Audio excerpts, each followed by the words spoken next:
With the paint I have left over from this page I made in here. I will leave the link for you to watch it if you haven't watched that video about bees.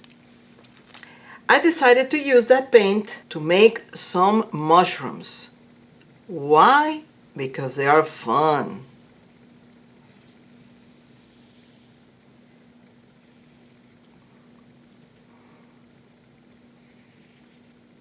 When I was in elementary school, one of my favorite things to draw and paint and obsessed about was mushrooms. I don't know if you had some obsession about something to draw or not, but my goodness, I was just fascinated with the mushrooms. So at this point, I'm not sure if I'm going to just color the negative space because I love these colors that are in here, but I am basically just using my black paint. So I'm not even thinking that much of planning. I'm just using my acrylic paint left over. I strongly recommend you do the same. Instead of just leaving it to dry, this is one of the fun things to do. I just took some quick images of different types of mushrooms, mostly so I wouldn't do my typical mushroom shape. But I am not a botanical artist, so it is okay if you have just the image in your mind. It will look different if you are basing your art on a photograph than if you actually use your imagination. That's a wonderful thing about drawing from your mind and drawing from things we find in a photograph.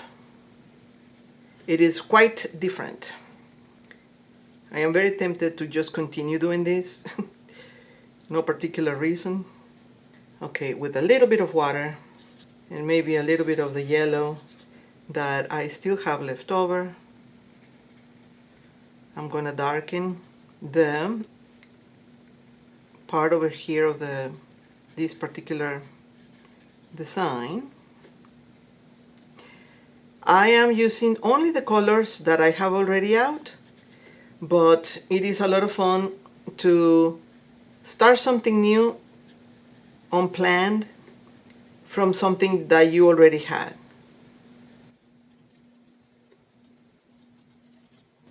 I don't even know the name of this type of fungus or mushroom that goes. This is supposed to be the one that grows like layers on dying trees, on the trunks. It's pretty cool. And I am graying the colors, which this one is the light blue I was using on the bee page mixed with yellow. And you have a very nice kind of sage color. And I am graying it, as it's called, when you darken a color and it's not the actual color anymore, it's darker. I don't want that stain in there, so I'm gonna dry it. Different variations of the black with the blue and the yellow make this very interesting change in the color. I don't want them all the same, so I guess I'm going to have to get a different color, but I want to use like this for the base and change this other color. So I don't have in mind anything particularly well planned, but the background spoke to me. This is going to stay as it is, and now I'm going to get, let me think about it, probably a little bit of pink. kind of peachy color for the little stems. And I'm not cleaning my brush, so it's still with the other mix of the other colors, because I don't want nice vibrant colors. I just want kind of grayish.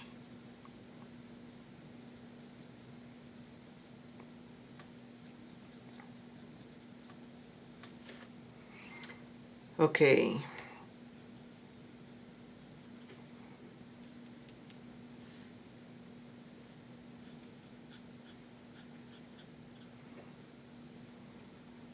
The whole mood changes when you add a little more highlights. Okay.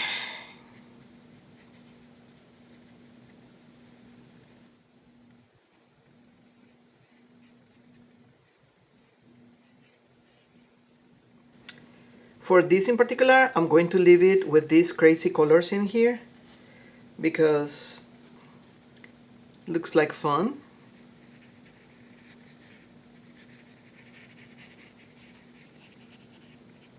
That's all I'm going to do to that.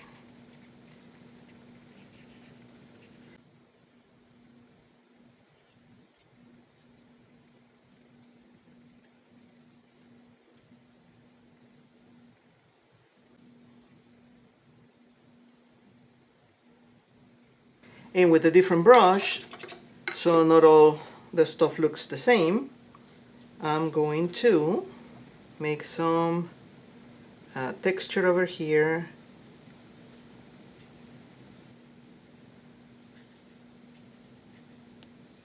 Ooh, it looks pretty cool. Let me show you closer.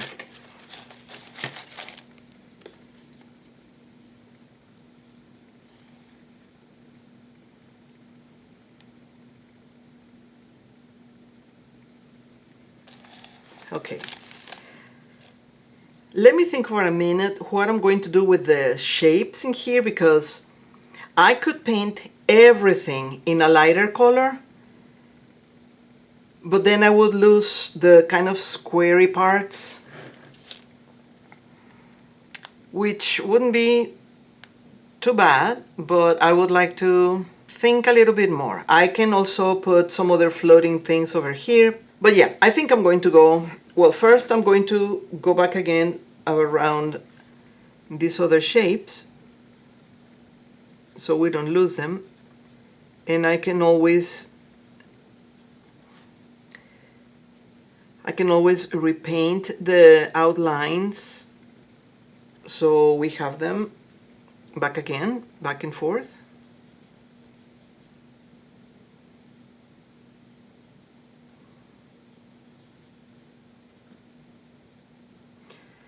So I want to dirty this a little bit more,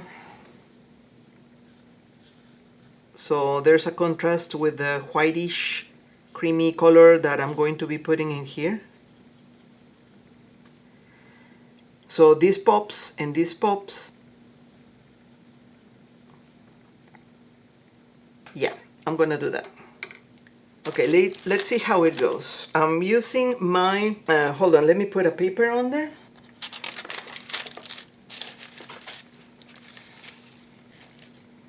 There we go. I'm using my dirty brush. I have some white and I have some brown, and I'm going to just go around. I hope I don't lose all the background, this is still too light. I don't want to lose all the squares and lines in the green color, but at the same time I want to go around these so they pop.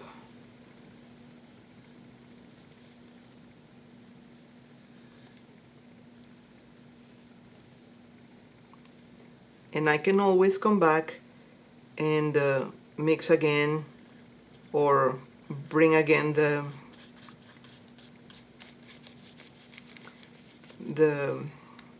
outline.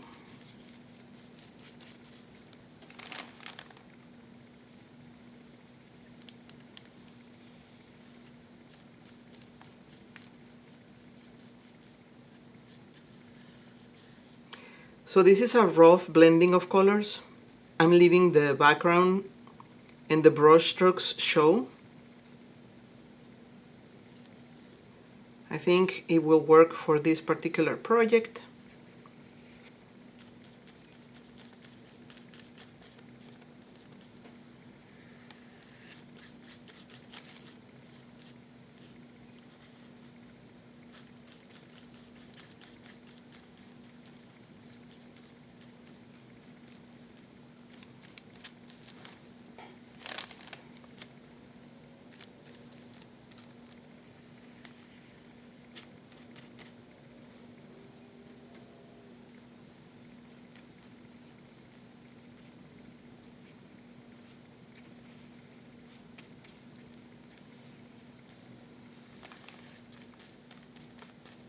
See, once you start changing the background, each individual mushroom pops by itself some more.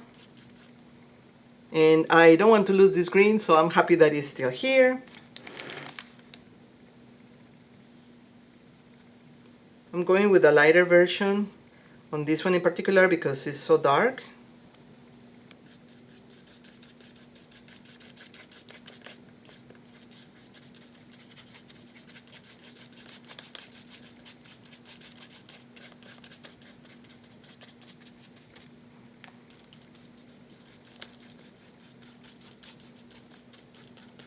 If you enjoy this type of videos, leave me a comment and interact with the video, because that's the best way to help this channel and also to ensure that you will get more videos from me and more videos of art, as you are telling YouTube that you prefer this type of content as opposed to other topics.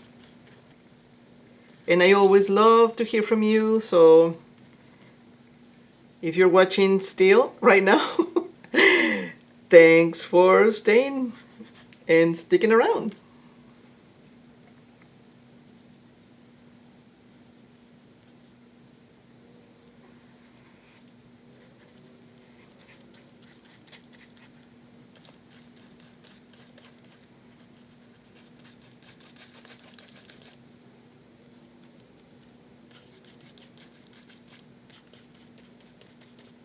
Over here I'm going to do a little lighter, not too light. And I'm going back and forth, blending with the other wet paint and mixing the light brown with the black, with the dirty yellow that by now looks kind of grayish.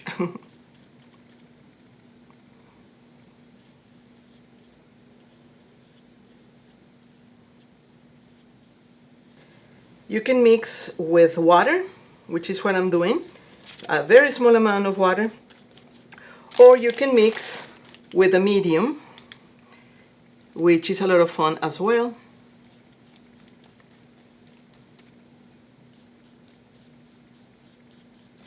And the medium can help you to keep the paint wet longer, if you want that.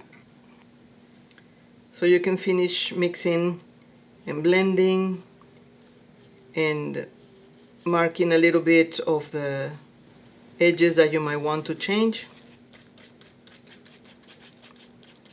Now I'm going to do this little part over here with a smaller brush.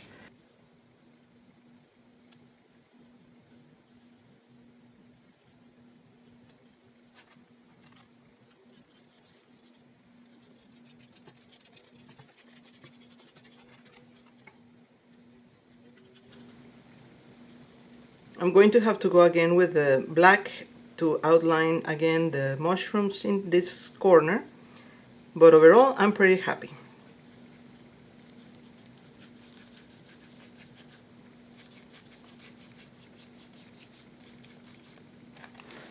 I'm going to let it dry and continue in a few more minutes. I wasn't looking at the screen, so I hope you saw all the other little corners that I was painting. But that's what happens when you get too much into your painting.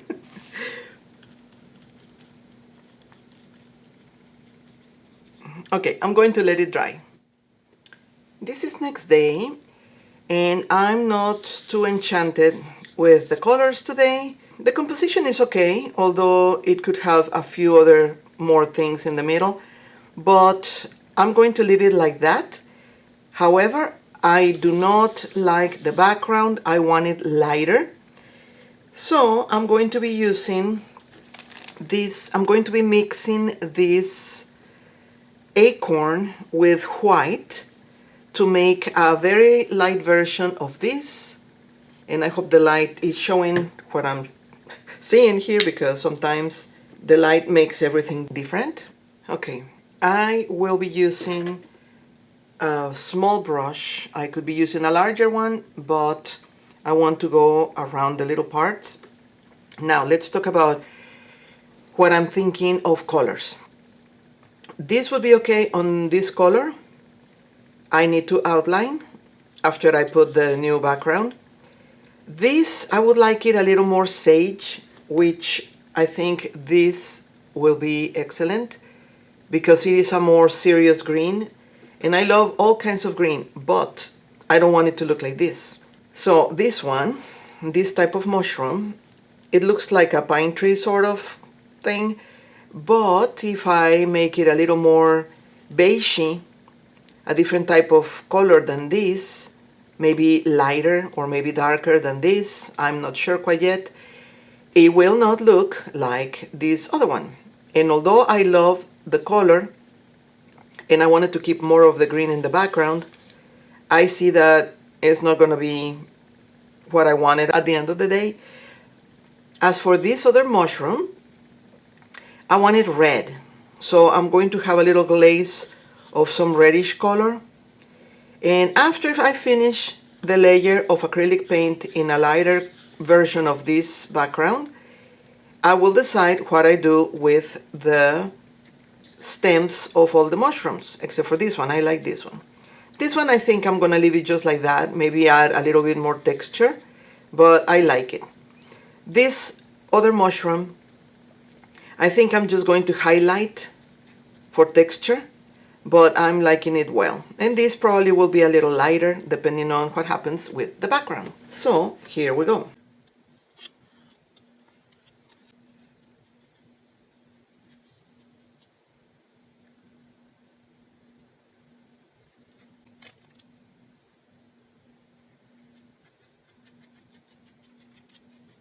I almost want to do a dry brush just to see the other color at the bottom, but not so much to mix again the paint or anything that requires not to be painting.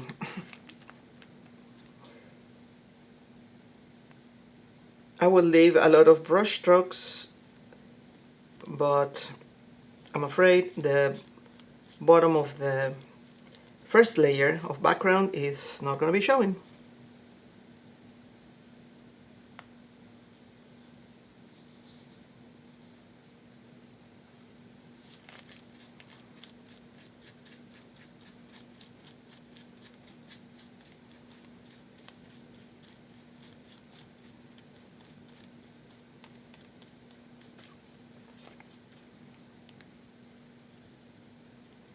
If you have trouble keeping your acrylic paint wet for the weather or whatever the reason, maybe you paint slow or something, I would like to tell you that painting faster helps. Loading your brush more helps, at least on the painting. In the palette or palette, it will dry faster if you don't cover it, or if you're in front of the fan or a heater or whatever that causes paint to dry. So the best way to keep the paint wet in the palette before you even use it is to keep it in a good amount. Don't put just a tiny drop because it will dry faster.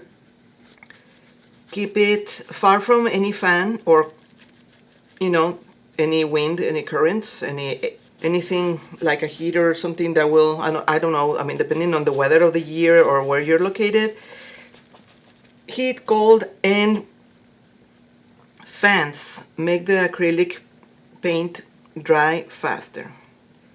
So keep them away from that as much as you can. Right now, I have a fan going very close to me because we have been in the hundreds with like a ton of humidity. It's not fun. So the paint is in a good large amount on a palette that is a lot of dry acrylic layers, so it doesn't dry as fast. And I have my brush wet, and I paint fast, but also there is a thing that is for specifically to keep your palette, your unused acrylic paint out of the bottle, still wet, and is something that a lot of people enjoy using. I have one, but I don't use it. I'm going to have a link in the information box below if you want to see the one I have. I like it. There's nothing wrong with it. It's just that I paint fast and I paint small, which is two things that help me keep the paint in good condition before I even use it. If you're painting a large thing, if you're painting a large canvas or a large painting, you will definitely need to make a large amount of paint to cover whatever area you are planning to cover. And then it will be very useful to you to have the wet palette.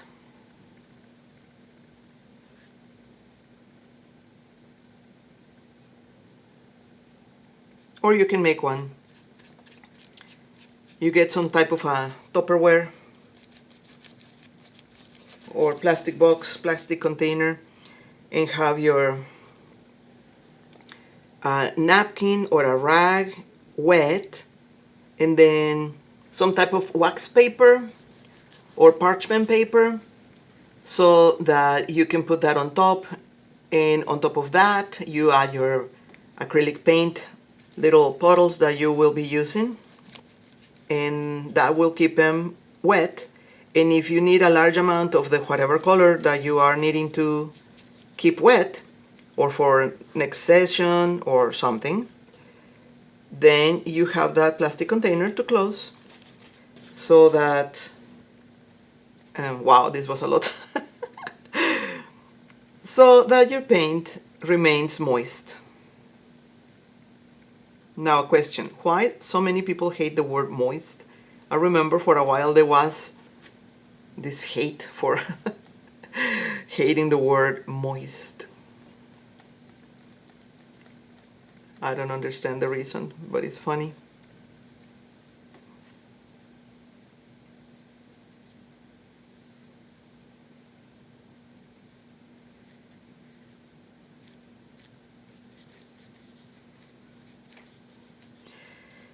Now, is this color better? I don't know. At least I can see everything a lot better. And I ended up doing the dry brush over here, which I thought I wasn't going to be able to do, but it's working. Then I will just do my little outlines with a very tiny brush. And I always have loved leaving the brush marks. It feels yummy to me.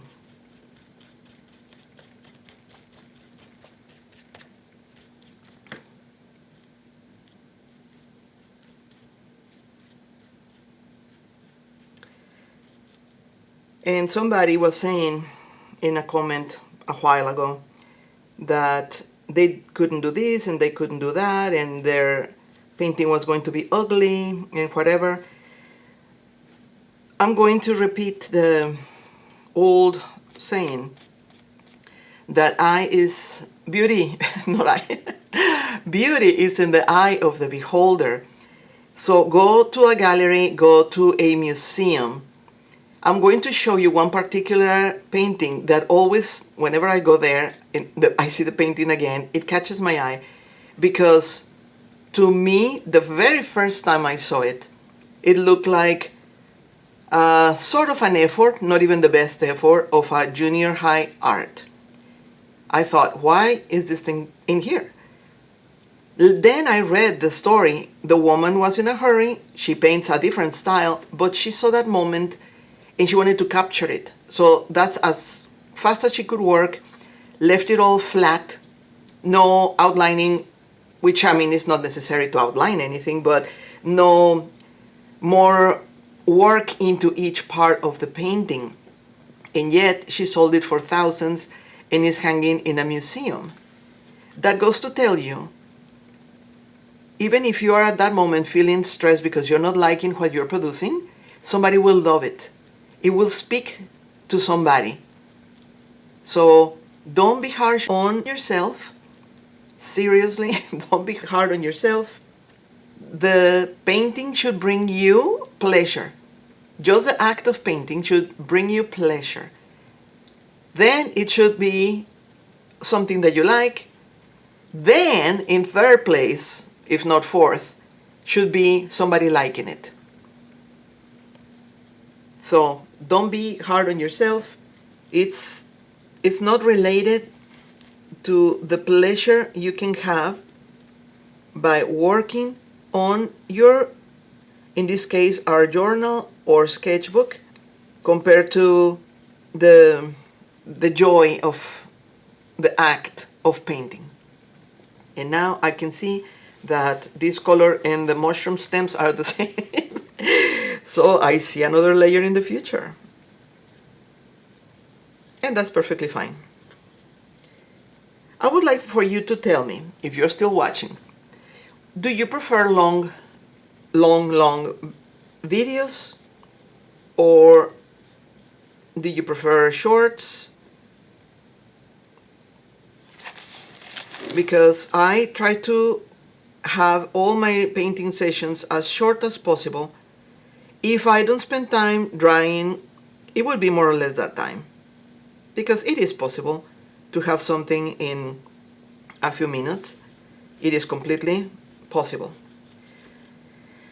But sometimes I take longer, especially if I'm talking to say something to you watching here, something that would make sense regarding the painting, or a tip or whatever for beginner painters.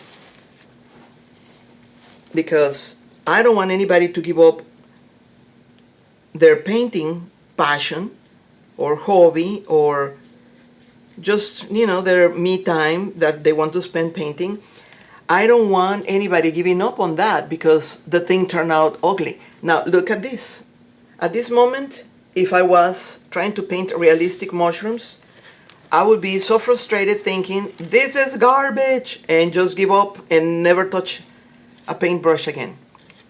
What would be the point of that? Long ago, and I'm going to say this story while I will be painting later on as a voiceover, because I don't want you to be just looking at a page doing nothing. Long ago, I was taking a painting class. It was supposed to be watercolors, but each person was doing their own project. I was trying to make like a garden scene, a chair, some flowers, the floor was like bricks or something. And that was mostly because the teacher said, do this. I'm like, okay. This other lady was trying to paint some ballerinas, Degas ballerinas. Is it Degas or Degas? Whatever. The ballerinas series that he painted. It was her first painting, okay? First painting should be a circle, should be a figure, an apple, a fruit of whatever type, or a hand, or a face without much detail. It should not be a whole composition based on a painter that by then he had painted probably 300, if not 400 paintings of the same ballerinas. She was so frustrated. I was thinking that she was going very nicely. She was around 70% there, which was not even her full painting painted. She was just like in the middle of working on the legs and working on the tutu. I was in there battling the concrete tiles on the floor of my painting, and my friend was painting a swan, I believe. She got up, picked up the paper, it was watercolor, tore it, threw it away, and said, I can't, this is impossible, and she left. It broke my heart, because you cannot start from 0 to 100 in just the first day or week or month or even a year. Some people have that easiness of doing, a replica with a gift of being able to replicate a painting. But others have to be more technical. They have to be working more on it. And that is fine. If I had been trying to do the chair and the floor and the flowers of my watercolor as a goal to be on a museum, I would be tearing the paper as well. I'm going to see if I can still find it and show you. To me, it was a very nice effort. I had fun. I was chit-chatting with my friend. She was painting her swan. We were having a good time. And not everyone has to end up in a museum. That's the thing. If your goal is to be in a gallery, sell your work, is perfectly fine. Perfectly fine. There's no problem with that. But you should give yourself more slack. You should give yourself the time to learn the technique. And if you're going to be doing a replica, please be gentle to yourself. It will take a lot of time. Start with an easier shape. If you care, learning color combinations, magenta, blue, and yellow, and not everyone wants that. They want to, I have fun buying the orange already done. I don't want to be mixing yellow with red. I do want to, but you know what I mean? I want to have the orange bottle be ready for me. I want my orange ready. And it is mostly what I want to say is nothing happens in the first second that you try. You should take your me time to enjoy the simple act of painting. And also, if you don't like something, learn what is going on that is not allowing you to get where you want, which is probably, I don't know, a pineapple or a mushroom or a hand with red nails or a mermaid or I don't know, whatever you want to be painting, a boat, I don't know. The world is an endless place for capturing images that a person might want to paint. Give yourself the time. Right now, for me, I don't paint on canvas usually. I do love it, but if I want to be painting every day, I don't want to be ending up with another 80 paintings on a wall. You know what I mean? So with that, we will be picking more colors and working on the next layer of this page.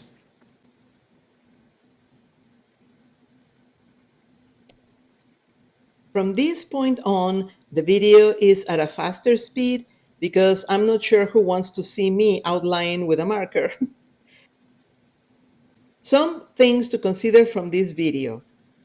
Starting a painting from an already painted background feels richer. If you don't like the current color combination, add another layer of acrylic painting to your artwork. One simple color can change the whole feeling of a painting, in this case, a sketchbook page. Don't give up in the ugly stage, ugly quote unquote. Give yourself a chance and keep going. If you are stressed about painting on a canvas, Grab your art journal. You're gonna love it. And also, if you are enjoying this video, do all the good things. Like, comment, and share with an arty friend. Remember to keep your paintbrush wet and a smile on your face.